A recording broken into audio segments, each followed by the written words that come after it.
Welcome to this edition of Off Script with myself, Jack Wilkinson, and Micah Richards here in the tunnel at Old Trafford. This week we're focusing on the lives of English footballers playing abroad.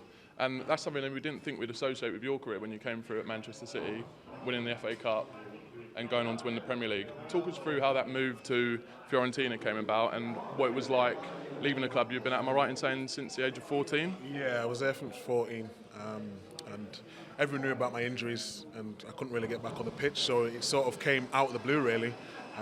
Someone who worked at Liverpool then went to Fiorentina, put a call into my agent and asked, like, would you be interested in going? And at first I was like, not really, because all I know is English football. I didn't really want to leave City, but Zabaleta was playing really well at the time. I knew I was going to be second choice, so went to go meet my agent, sat down with them, and yeah, we agreed it. But it was on deadline day, so it was all a bit of a rush. But no, I'm glad I did it. It made me a better person, a better player for sure.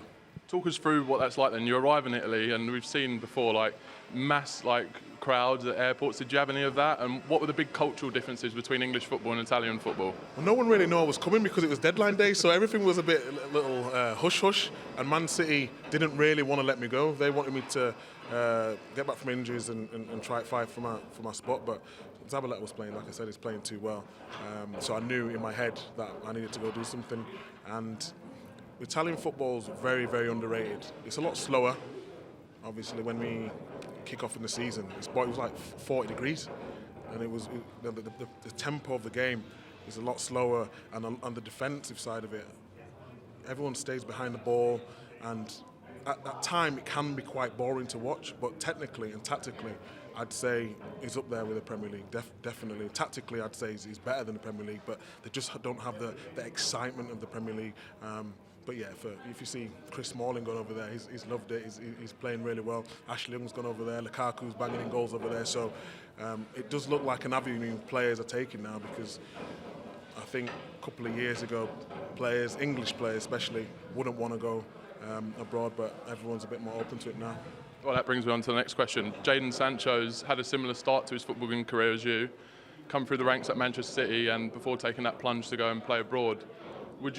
I'm sure you agree with me, it's been an undoubted success at Dortmund. Looking back at your career, is it something you wish you'd embarked on earlier?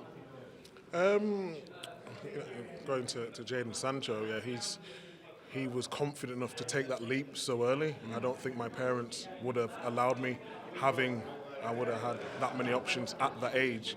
But I didn't need to leave City because I was playing first team at 17. So the scenarios are a little bit different, but fair play to Sancho, he's gone there and he wanted to play at City. The players he had in front of him at City, he was never really going to get in, so he took a plunge, and look, he's worth 100 million minimum now. So yeah, I've got a lot of respect for him, and a lot of credit to him and his agent and his family for making that decision. Last one from me.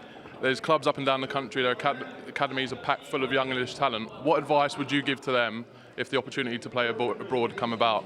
I think it all depends on what team, really, because if you're going to a top team and you're going to get, because when you're in Italy, if you don't see Italian football, you don't see it over here, so you could have unbelievable game, a worldie game, and no one could see it. You're only getting clips of little snippets off YouTube and stuff like that, and unless someone's really doing their homework, or you're playing for Inter, Juventus, AC, or Fiorentina, Roma, you're not really getting the plaudits they should be. So I would say definitely take that leap in faith, but just make sure the club's right. Sound words of advice indeed. Micah, that was your first off script. Did you enjoy it? Yeah, I loved it, man. Thank you very much. Thanks for your time, and thank you at home for watching.